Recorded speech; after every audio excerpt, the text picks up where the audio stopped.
De nouvelles règles répartissant les compétences en matière de marché public entrent en vigueur le 1er février. Quelles sont-elles ? Sur le principe, la règle ne change pas, c'est le conseil communal qui est compétent pour arrêter le mode de passation et les conditions du marché. Donc concrètement, c'est le conseil communal qui arrête le cahier spécial des charges de chaque marché public. Est-ce toujours le conseil communal qui est compétent pour fixer les conditions des marchés publics ?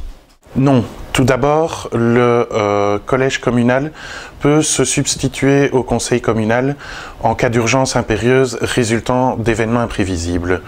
Par ailleurs, le conseil communal peut également déléguer ses compétences au collège communal, au directeur général ou même à un autre agent, tant pour des dépenses relevant du budget ordinaire que du budget extraordinaire, et cela en fonction de différents seuils financiers qui sont prévus par le Code de la démocratie locale et de la décentralisation. Et est-ce qu'on fonctionne alors de la même manière dans toutes les communes ? Pas nécessairement. La loi, le CDLD, habilite les communes, les conseils communaux à prendre de telles délégations. Appartient alors à chaque conseil communal la décision de se saisir ou non de cette habilitation. Et donc, les délégations peuvent ou non exister en fonction des communes et, le cas échéant, être modalisées. Que se passe-t-il ensuite, une fois les conditions du marché adoptées ? C'est alors le collège communal qui engage la procédure, attribue le marché et assure le suivi de son exécution. C'est également le collège communal qui est compétent pour apporter en cours d'exécution du marché toute modification en respectant bien sûr les conditions prévues par la loi relative au marché public.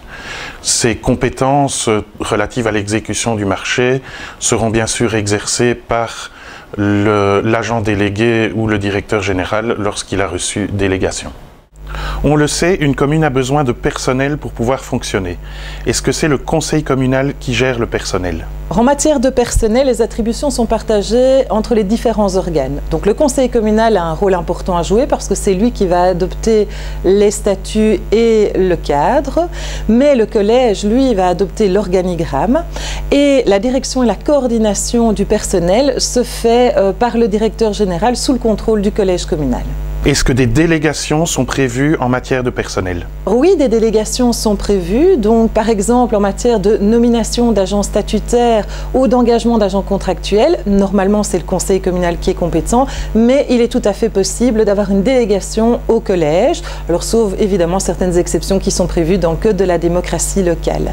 Il est également possible, en cas de rupture du contrat de travail, de déléguer cette compétence au collège. Là, il conviendra d'être attentif au niveau de la délégation parce qu'il faut vraiment qu'on retrouve la rupture en tant que telle dans cette délégation.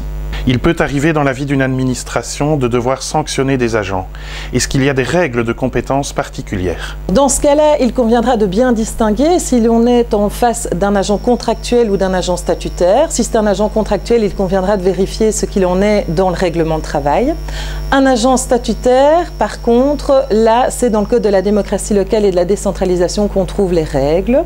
Et dans ce cas-là, on a à nouveau un partage parce que le Conseil est entièrement compétent pour infliger toutes les sanctions, mais le collège est également lui-même compétent pour infliger des sanctions un peu plus petites, à savoir l'avertissement, la réprimande, la retenue de traitement et la suspension pour un délai de maximum 1 mois.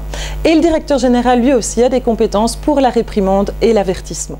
Alors, que retenir? Tous les organes sont compétents en matière de personnel et ici, nous n'avons abordé que certains points, il y en a bien d'autres et donc il est toujours important d'aller vérifier dans le Code de la démocratie locale et de la décentralisation quel organe est compétent.